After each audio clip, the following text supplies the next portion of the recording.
Allô tout le monde, c'est Mélanie. J'ai pensé que ça serait une belle occasion de faire un auto-coaching devant vous et de vous montrer comment on fait une gestion d'émotions en coaching en neurosciences. Donc, ce sont les 7 P. Présentation. La première, j'ai reçu un appel que je savais que j'allais avoir bientôt. Mais c'est quand même toujours une surprise parce que ça fait 1 an que je suis en année sabbatique. Je me donnais 1 an pour voir si il allait arriver un miracle, là, si tout d'un coup j'avais le goût de retourner dans la police. Et puis non, ce miracle-là n'est pas arrivé. Donc, j'ai officiellement remis ma démission et ça me cause certaines émotions.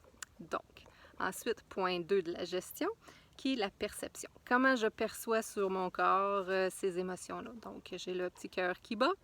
Je me sens un petit peu étourdie, c'est un petit peu bizarre. Puis ça sert un petit peu ici au niveau de la poitrine, le plexus solaire. Ensuite, la pluralité. Alors, c'est quoi les sentiments qui viennent avec ça? Donc, je dirais en grande majorité, c'est la nostalgie qui vient d'un peu de la même famille que la tristesse, donc suite à une perte. Donc, une carrière de 20 ans ce chapitre de la vie qui se termine, un nouveau chapitre qui commence, celui du coaching officiellement. Alors, donc il y a la nostalgie et puis aussi la peur de l'inconnu, la peur de l'insécurité financière. Je laisse un gros salaire derrière, je laisse des bonnes conditions, en tout cas pour certains, mais ces conditions-là de travail me rendaient malade, mais bref. Donc il y a la peur de l'inconnu, puis un peu la nostalgie, un petit peu de tristesse. 4e étape, prioriser. Alors, lesquelles, si j'avais plusieurs autres émotions qui venaient avec ça, lequel a le plus d'importance, mettons sur 100% de la situation émotive, il y en a combien que c'est pour la tristesse, l'autre pour la peur? Je dirais moitié-moitié. Là, la prochaine étape est positiver. Ça veut dire rendre positif ces émotions-là. Quel est le message derrière ces émotions-là pour un changement pour le mieux? Donc, la nostalgie, c'est la perte, c'est le lâcher-prise.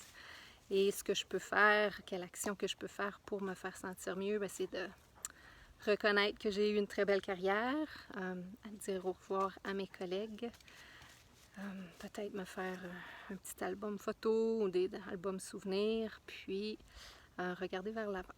Et par rapport à la peur de l'inconnu, l'insécurité financière, mais je vais prendre cette énergie-là, ces émotions-là. L'énergie pour de l'action, c'est les émotions.